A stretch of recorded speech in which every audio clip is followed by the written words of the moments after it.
Bueno, estimados, bienvenidos. Mi nombre es Pablo y voy a estar encargado de la sesión de la materia de metodología de la investigación del día de hoy. Hoy, en particular, vamos a estar trabajando con experimentos, causalidad y validez interna. Voy a hacer una introducción a estos temas, ¿sí?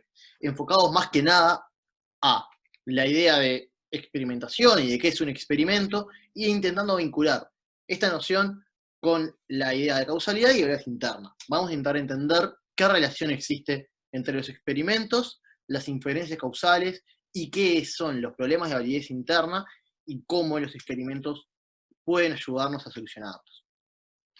En esta primera sesión va a ser una introducción a estos problemas y vamos a seguir ahondando sobre esto en el próximo video, ¿sí?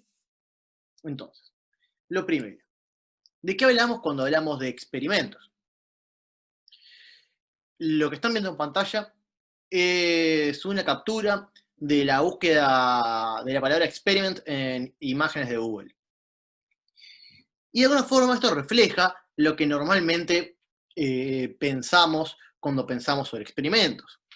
Pensamos en ciencias duras, pensamos en probetas, en lentes, en túnicas, en química, biología. Entonces, ¿cómo esto que tenemos en la cabeza se conecta con las ciencias sociales? En principio parece estar muy lejos de esta noción, de estos problemas, de los problemas que nosotros estamos afrontando. Entonces, vamos a ver que en realidad, si bien el experimento muchas veces se encuentra asociado a las ciencias duras, por llamarlo de una forma, vamos a ver que tienen una importancia no menor en las ciencias sociales y a la vez que entender el diseño experimental nos ayuda a entender la lógica de muchos otros tipos de diseños que nosotros también realizamos comúnmente en las ciencias sociales. La lógica del experimento, de alguna forma, nos ayuda a entender la lógica que tomamos en otros momentos en otro tipo de investigación. Los objetivos, tanto de este video como del siguiente, va a ser comprender los componentes básicos del diseño experimental, intentando tener una noción de sus potencialidades y limitaciones en general y en especial para las ciencias sociales, y a su vez intentando entender cómo esto de alguna forma nos ayuda a generar inferencias causales y cómo la lógica del experimento nos puede ayudar en el futuro a realizar inferencias causales, incluso cuando no podemos realizar experimentos de forma completa. Vamos también a repasar la noción de causalidad y vamos a entender cómo el experimento soluciona algunas dificultades de realizar inferencias causales. Y vamos a tener una primera noción del concepto de validez, haciendo énfasis en la validez interna, ya vamos a ahondar sobre esto, aunque también vamos a considerar elementos de la validez externa. ¿Sí? Pero eso lo vamos a ahondar un poquito más adelante. Entonces, lo primero que tal vez sea importante destacar es la noción de causalidad, la idea de causalidad. El experimento surge y tiene como propósito probar relaciones causales. Ahora, ¿qué es una relación causal y por qué nos interesa? En general, todos nosotros tenemos una noción, digamos, intuitiva de lo que implica que algo sea causa de otra cosa.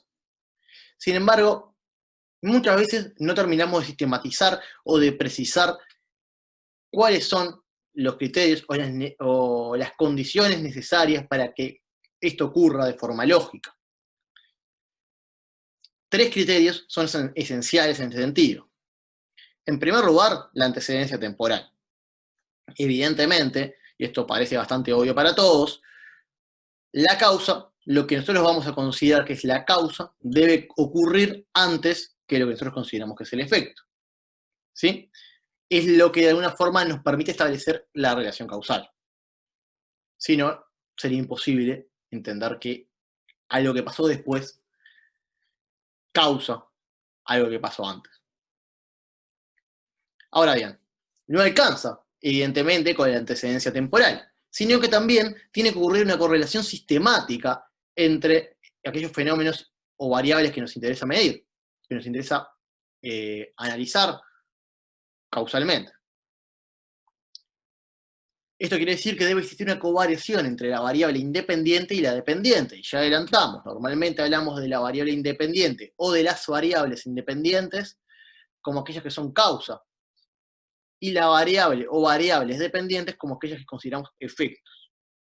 Entonces, para que exista causalidad, tiene que existir esta correlación sistemática. No puede ocurrir que a veces que suceda la causa, sucede el efecto y otras veces no. Siempre que suceda la causa, debe ocurrir el efecto, al menos en iguales condiciones. ¿Sí? Luego, el tercer punto es el control de las terceras variables que podrían estar incidiendo. Tenemos que asegurarnos que la asociación que observamos no sea una asociación espuria. Esto quiere decir controlar por variables superfluas. ¿Sí? Tenemos que observar que esa relación que observamos entre nuestras variables de interés, la dependiente y la independiente, no esté causada por una tercera variable que esté interviniendo en ambas. Ya me voy a detener sobre este problema. Entonces, para trabajar con esto, vamos a trabajar con un ejemplo de una serie, tal vez por todos conocidos, que es Los Simpsons. Entonces puedo trabajar con la patrulla anti-osos. Vamos a tomar un fragmento de un capítulo de Los Simpsons y analizar la inferencia que realiza Homero sobre la presencia o no presencia de osos en Springfield. Como contexto, lo que ocurre es lo siguiente. En la ciudad de Springfield, donde viven los Simpsons, ocurre un caso de un ataque de un oso. Un oso suelto aparece en la ciudad de Springfield. Esto no ocurre básicamente nunca en la ciudad, pero ante esta ocurrencia, o sea, apenas, si no mal no recuerdo, hay algún detalle, alguien comenta que alguna vez había ocurrido antes, pero digamos 70 años antes. Ante este escenario, los vecinos de Springfield se quejan de la insoportable presencia de osos y deciden y le exigen al gobierno que realice algo, tome una respuesta frente a esto. Por lo que se crea la patrulla anti-osos. Vamos a ver cómo reacciona Homero. Patrulla antiosos. ¡Ah! Ni un solo oso a la vista. La patrulla antiosos funciona de maravilla. Eso es autocomplacencia, papá. Gracias, nena. Según tu lógica, puedo alejar a los tigres con esta piedra. Ay, ¿cómo funciona? ¡No funciona! Ajá. Es una piedra inútil. Ajá. Pero no veo ningún tigre por aquí. ¿Y tú? Isa, quiero comprarte tu piedra. Como podrán ver, Homero parece estar muy contento por la presencia de la patrulla anti-osos, porque básicamente él entiende que gracias a ella no hay osos en Springfield. Lisa, de alguna forma, le intenta demostrar o explicar que su inferencia no es correcta. Repasemos unos conceptitos antes de seguir avanzando. Inferencia, recuerden que implica algún tipo de aseveración sobre la realidad en base a determinados datos. ¿Sí? Una inferencia causal es aquella que quiere establecer causalidad. O que quiere, digamos, relacionar dos eventos o dos variables de manera causal. Veamos el análisis que realiza Homero en función de las condiciones que requiere la inferencia causal, la atribución de causalidad. Antecedencia temporal. Sí existe antecedencia temporal en este ejemplo. Vino la patrulla anti-osos y luego que la patrulla anti-osos está funcionando, como podemos ver, no hay ningún oso. Entonces, hasta ahora Homero parecería ser una mente brillante. Sin embargo, las cosas se empiezan a poner complicadas cuando analizamos las otras dos condiciones. Correlación sistemática entre fenómenos o variables. ¿Hay una covariación clara entre la presencia de osos y la patrulla anti-osos? No. De hecho, durante un montón de años en Springfield no hubo osos salvo una única vez. pasó un tiempo hasta que se implementó la patrulla antiosos y tampoco hubo osos. Y luego se aplicó la patrulla antiosos y siguió sin haber osos. Es decir, no parece haber una correlación sistemática entre la presencia de la patrulla antiosos y la ausencia de osos. Por lo cual, nuestra segregación causal ya se empieza a trastabillar. Por su parte, en la inferencia de Homero no hay ningún tipo de control por terceras variables. Homero observa la presencia de patrulla antiosos y la ausencia de osos. Esto queda claro particularmente con el ejemplo de Lisa, que es sumamente más ridículo. Lisa le demuestra una piedra que ahuyenta a los tigres. Nunca hubo tigres en Springfield, por lo tanto ni siquiera hay antecedencia temporal. Sin embargo, al momento al que le está mostrando la piedra, tampoco hay tigres. Entonces, no hay correlación, no hay covariación entre las variables, obviamente no hay ningún tipo de control, y no hay antecedencia temporal. Sin embargo, a lo que adjudicamos como causa, en este caso de la piedra, y lo que adjudicamos como efecto, la ausencia de tigres en el momento, o están ocurriendo al mismo tiempo, Homero, que no tiene la capacidad de pasar por esa serie de puntos, considera que existe una relación causal. Entonces, podemos ver cómo algunas cosas, cómo fácilmente, si utilizamos estos tres criterios, podemos darnos cuenta de qué problemas pueden poseer algunas inferencias, ¿no? Particularmente, donde muchas veces se complejiza la cuestión para las ciencias sociales, es el control de las terceras variables. El problema que tenemos muchas veces para, por ejemplo, estar seguros si una política tuvo un efecto, es cómo controlamos que no hayan ocurrido otras cosas que hayan causado el efecto que estamos adjudicando a una determinada política. Ya vamos a intentar avanzar sobre esto. Lo que tiene que quedar claro de esta idea y este ejemplo un poco absurdo es justamente que estos tres criterios deben cumplirse para poder hablar de causalidad. Y si no se cumplen estos tres criterios, vamos a tener graves problemas a la hora de asegurar que existe o de defender nuestra inferencia causal. Entonces, recordamos un poco la noción de experimento, de causalidad. Ahora detengámonos en la idea de experimentos. El experimento surge con la intención de cumplir a través del diseño, es decir, a través de cómo de los pasos que se proponen para la investigación, salvar esos problemas y de alguna forma cumplir a través del diseño de los pasos que el investigador sigue para recolectar sus datos y para analizar sus datos. A través de eso busca garantizar, digamos, que se cumplan estos tres criterios para realizar inferencias causales. Tres requisitos también posee el experimento que son básicos para que sea tal, para que sea un experimento. En primer lugar, la causa, la variable independiente, es manipulada por el investigador, la introduce el investigador. Entonces, pongamos que uno quiere estudiar, por ejemplo, el consumo de Coca-Cola y la hiperactividad, como muchas veces se acostumbra a escuchar, que la Coca-Cola hace que los niños se estén más inquietos, por el azúcar, por la cafeína, por lo que fuera. Si el investigador quisiera probar esto realizando un experimento, debería ser él quien controle quién toma Coca-Cola y quién no, y cuándo lo hace. Entonces, la primera condición particular del experimento es que el investigador manipula la variable independiente. ¿Sí? En segundo lugar, también se debe controlar la situación experimental para evitar la interferencia de otros fenómenos, además de los investigados. Es decir, el investigador controla el escenario en el que ocurre la inferencia, la manipulación de los datos, en la que le ocurre la introducción de esa causa o esa variable independiente.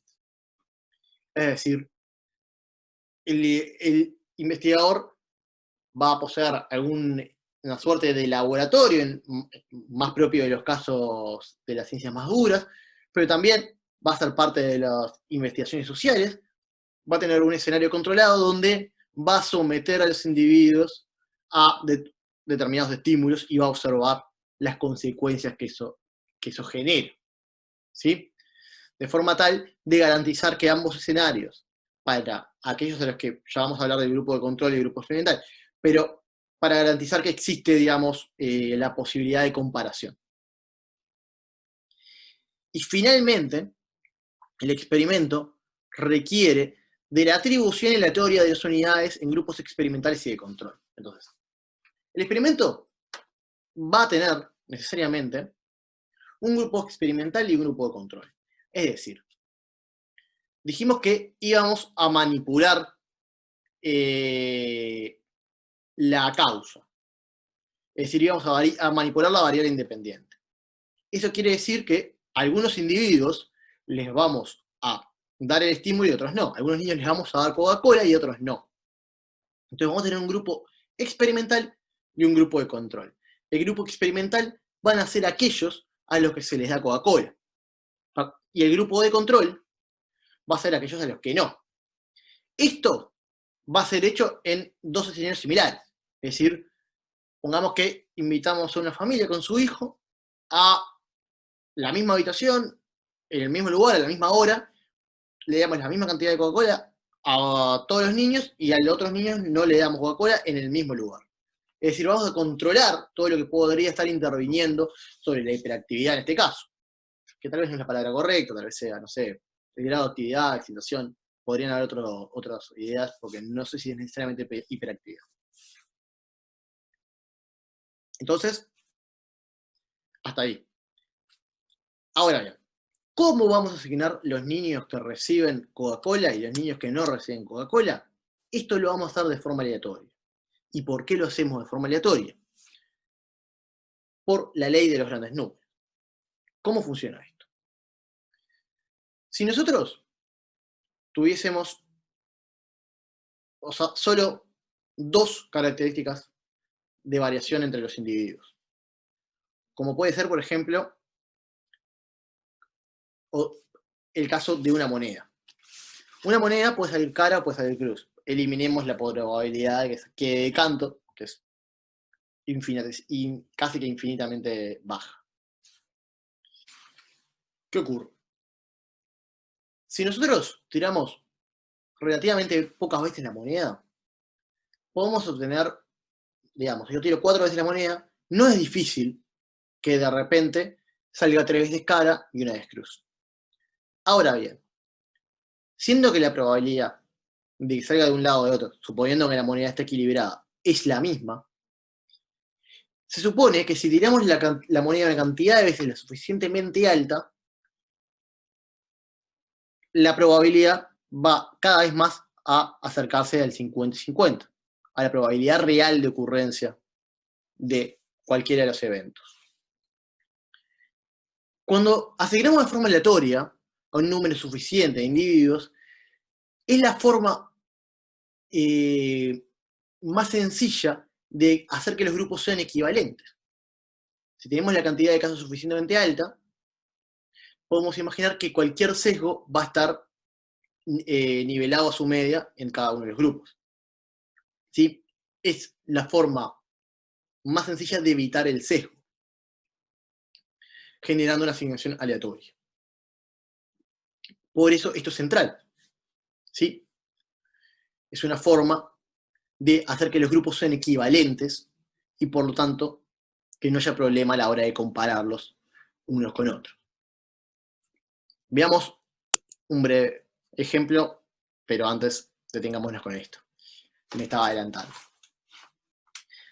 Acá les traigo algunos conceptos que aparecen en algunas partes de la bibliografía. La lógica experimental parte de un contrafactual imposible. En principio nos gustaría comparar el resultado de la misma persona o institución en presencia y ausencia de la causa investigada, al mismo tiempo. Esto es obviamente imposible y lógicamente imposible, ya que una persona no puede experimentar simultáneamente la presencia y ausencia de una determinada causa.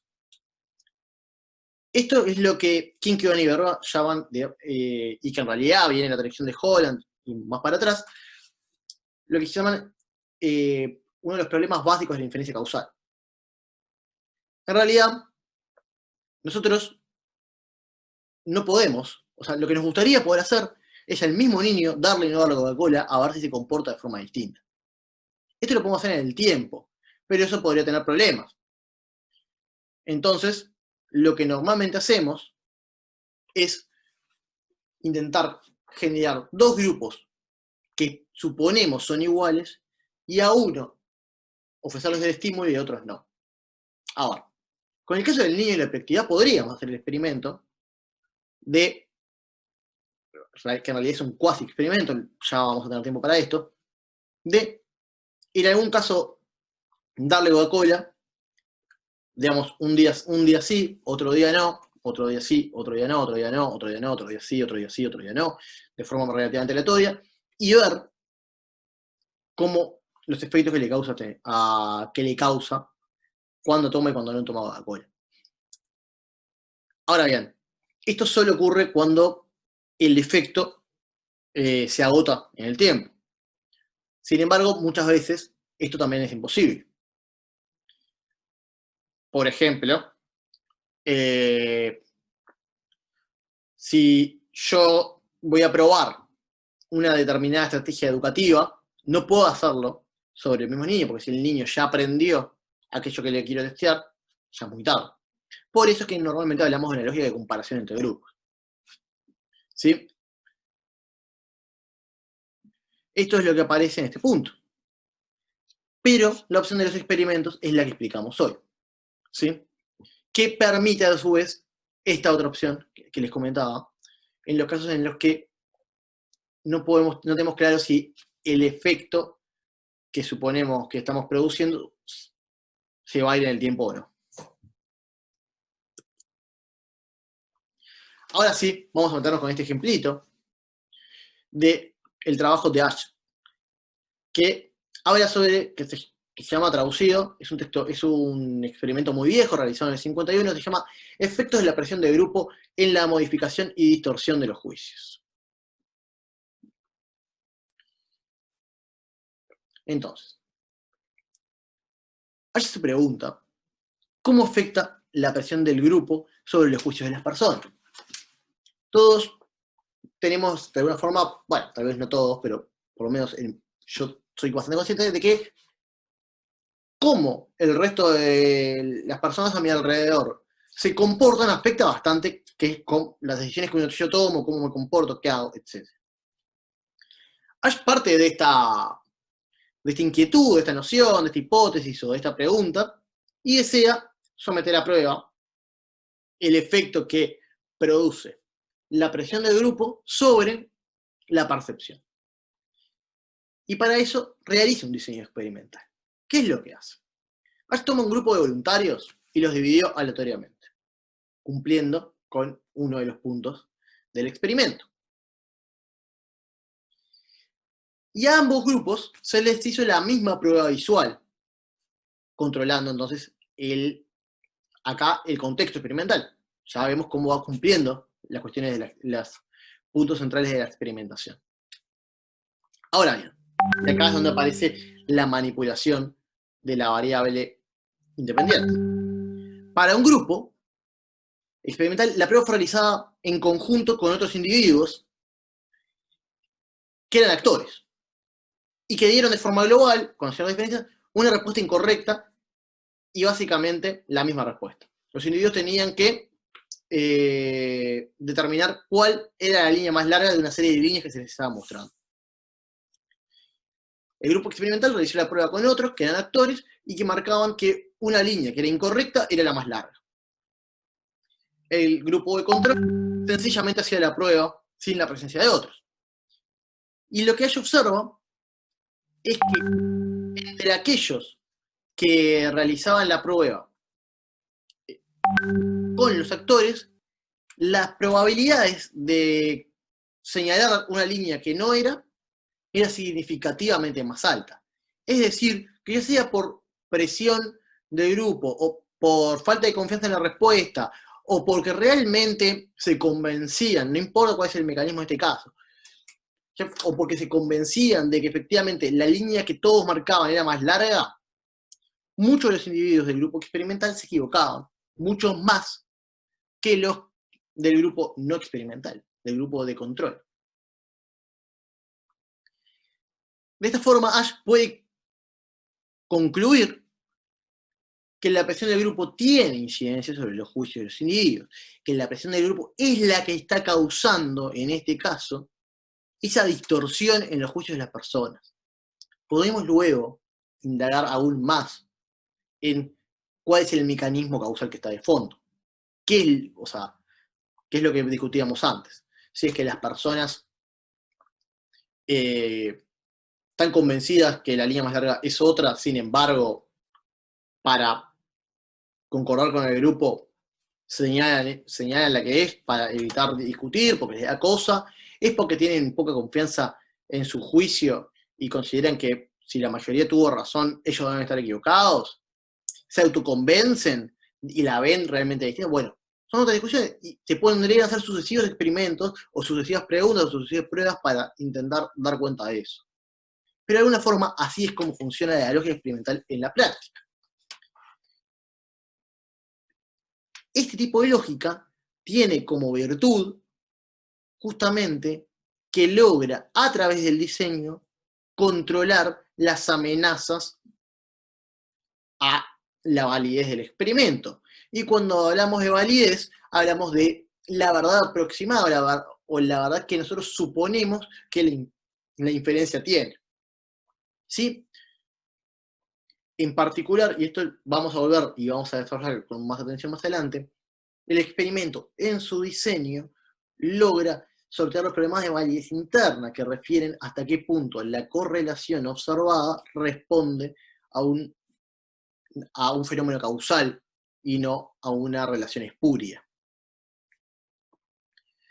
Yo les recomiendo, y va a quedar también en EVA, que revisen este video que realiza esta autora, Duflo, en una charla TED, donde habla de los experimentos y su rol en ciencias sociales y particularmente en el combate a la pobreza. ¿Sí? Es un video muy bueno donde también tienen más ejemplos y se desarrolla en buena medida la lógica experimental.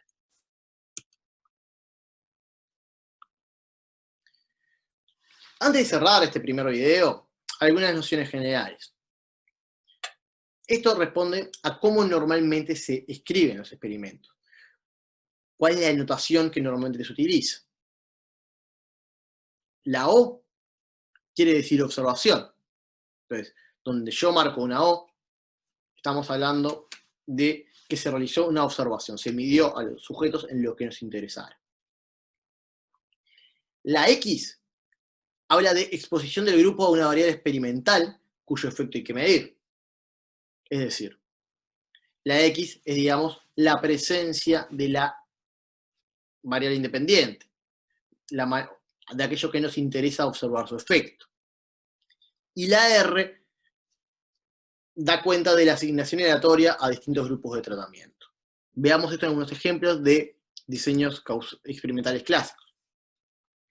El primero es el diseño de control pretest post-test. Ese es un clásico, muy sencillo. Vemos que la R marca que al principio hubo randomización y que estos grupos fueron seleccionados aleatoriamente. ¿Sí? Entonces vamos a leerlo de derecha a izquierda, de izquierda a derecha, como si estuviésemos leyendo. Entonces, tenemos la primera observación y la observación 3, que esto siempre es arbitrario como se presenta, que ocurre al mismo tiempo. ¿Sí? Vemos que lo que pasa en cada renglón habla de grupos diferentes, pero lo que pasa en las columnas implica que está sucediendo al mismo tiempo. Entonces, ambos grupos fueron seleccionados de forma aleatoria al mismo tiempo, conformándose dos. Se realizaron dos observaciones al mismo tiempo para cada uno de los subgrupos. Al primer grupo se le realizó un determinado estímulo y se le observó después. Mientras que el grupo de control no se realizó ese estímulo y se lo observó. Esto va a permitir que se compare la diferencia al principio con la diferencia al final. Y si existe en aquello que nosotros entendemos que es el efecto, que es la variable dependiente, si existe una diferencia significativa, podemos imaginar entonces que lo único que pudo haber causado esa diferencia es la manipulación de la variable independiente, la presencia del estímulo, la X. Luego vemos otros dos tipos de grupos. El diseño de 4 grupos de Solomon mezcla este primer ejemplo con un ejemplo con solo post-test que se realiza. Entonces, hablemos primero del grupo de control con post-test únicamente. En este caso, no observamos previamente no medimos previamente el grupo, a ninguno de los dos grupos, porque entendemos que van a ser iguales en las características importantes debido a la aleatorización. Y directamente realizamos el post-test luego del estímulo para analizar las diferencias que existen entre ellos.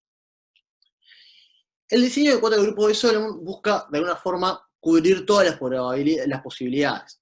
Muchas veces no queremos hacer post-test porque eso puede sesgar el resultado de un experimento. Por ejemplo, si yo quiero hacer una prueba de inteligencia sobre algunos individuos, tal vez si realizo un post-test con una determinada prueba que va a ser similar, si realizo un pretest con una determinada prueba que va a ser similar a la que se va a realizar luego para volver a medir la inteligencia después de que se aplicó el estímulo, puedo de alguna forma sesgar el resultado de esa prueba, ya que los individuos van a tener una noción un poco más clara de dónde va, y puedo realizar algunos efectos sobre la prueba posterior. Entonces, para tener absoluta certeza de que esto no está ocurriendo, pero a la vez de que tampoco haya diferencias iniciales, el diseño de 4 grupos de Solomon realiza tanto un grupo de control pretest post-test como un grupo de control post-test únicamente, cubriendo todas las posibilidades en ese sentido. ¿Sí? Entonces, este fue un primer pantallazo inicial del experimento, donde nos quedamos básicamente en la noción de causalidad, en las condiciones necesarias de un experimento y en las notaciones básicas para aprender a leer experimentos. Y en el video siguiente, lo que vamos a hacer va a ser intentar profundizar en esta idea de la relación entre el experimento y la causalidad, dando cuenta de cuáles son las amenazas a la validez interna y por qué los diseños experimentales logran sobrepasarlas. Muchas gracias.